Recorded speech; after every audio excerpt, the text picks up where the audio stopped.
Hey, it's Maren, and this is the February 2020 astrology and tarot forecast for Sagittarius Risings. We'll start out with the astrology for the month, what your astrology transits, your horoscope for February 2020 entail. Then we will look at the tarot cards, the oracle deck cards, and all the guidance that we need to call upon to further understand what's happening for you for February 2020 as a Sag Rising. So starting out overall this month, this definitely has a theme of prioritizing and getting real about what your values are, prioritizing your energy so you can expand and focus on what is important to you in your life and minimize the frivolity or that which is just an energy leak. So starting out on the 3rd, Mercury enters your Pisces 4th house. So Mercury is coming into the area of your life regarding home and family. You can expect increased communication or intellectual stimulation coming from home, from property, from even ancestors, things like that in your life. Mercury in Pisces is in its fall and its exile, so do take note that this communication might be more nebulous, more abstract, as opposed to more linear or contractual, and there might be some less definite conclusions and more philosophizing or abstract thought going on. On the 7th, Venus enters your Aries 5th house. So Venus is bringing harmony and ease into an area of your life regarding sexuality, children, romance, creativity, things that you create with joy in your life.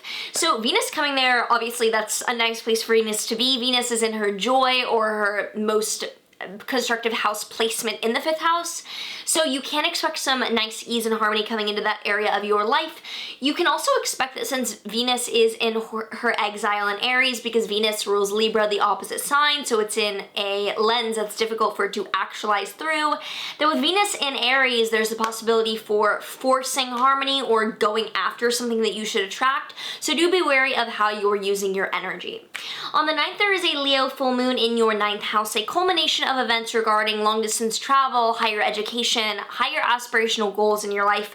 Over the past 6 months, there might have been something creating, and now there's a time for release or a high point in that area. On the 10th, Venus conjoins Chiron in Aries in your 5th house. This is definitely, with a Venus-Chiron conjunction, an aspect of healing wounds or of bridging intimacy through openness. So within your 5th house, this definitely could be an aspect of like sexual healing. It could also be getting really honest and vulnerable with a child or regarding an art project as well. On the 16th, Mars enters your Capricorn 7th house. So Mars is exalted in Capricorn, and Mars represents conflict, decisiveness, going after things. So this might be a time where you're really going after things in your money world. The 2nd house is finances. It's our values and our possessions. So Mars in Capricorn could be the meaning that you're really going after making bank, and it could mean that there's more of a challenge or struggle behind it, but it's constructive and getting somewhere. On the 18th, the Sun enters Pisces in your 4th house, illuminating home and family and property in your life for the next few weeks as a focal point of what you're thinking about. And then on the 20th, Jupiter and Capricorn in your 2nd house sextiles Neptune and Pisces in your 4th house. And this is a year-long transit, accentuating expansion in your financial world, being helped out by the opportunities and dreams of your home. So that what you're going after financially is aided by some dreaminess or some mystical nature happening. It could be at home and family, could be with past ancestors, and ancestral work could definitely be aiding you and manifesting some money. On the 21st, Mars in Capricorn trines Uranus and Taurus between your 2nd and 6th houses, so this money coming your way or you going after money is being suddenly, sporadically, or surprisingly enhanced by some changes in your health routine or by coworkers. So those two things might be connected.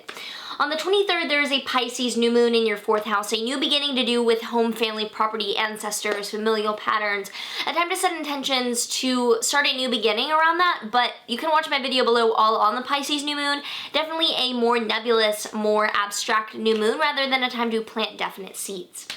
On the 23rd through the 25th, Venus in Aries squares Jupiter and Pluto in Capricorn between your 5th house and 2nd house.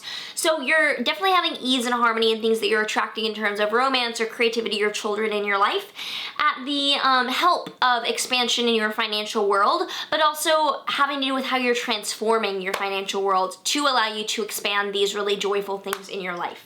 On the 24th, Mars conjoins the South Node in your Capricorn 7th house. So Mars in the South Node is an aspect of energy drain or of learning to work smarter, not harder, because we are very, very tired. So you might be really frustrated or worn out by going after something financially, and you're ready to learn what the more efficient mode of going after things would be. Then on the 25th, finally, the Sun will conjoin Mercury and Pisces in your 4th house, an aspect of illuminating information coming to light regarding home and family near the end of the month to add some nuance or clarity to things. So as you can see, there's definitely an emphasis on the roots of what's valuable to you, of your home, your family, money, values in your life, whether that is tangible or emotional, and prioritizing how your energy to go after those things is best serving you. So with that being said, let's look at a tarot card coming for Sag Risings for February 2020. We have the Emperor reversed. The Emperor likes order. It likes getting things done in a certain strategic way. It's associated with Aries, and it is a very direct card. With it inverted, this is not the time to really expect order. Like, this is a card of chaos. This is a card of things not going according to plan, not necessarily in a bad way. Like, this isn't a bad not going according to plan, but opening to prioritizing what you can, because you'll probably need to be quite flexible this February. Now let's pull a Work Your Light Oracle deck card for some Oracle deck guidance.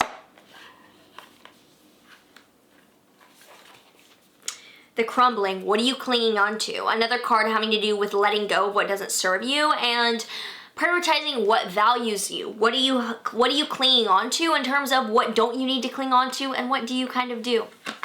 Finally, let's pull a Law of Attraction card, see what attraction guidance is here for Sag Risings.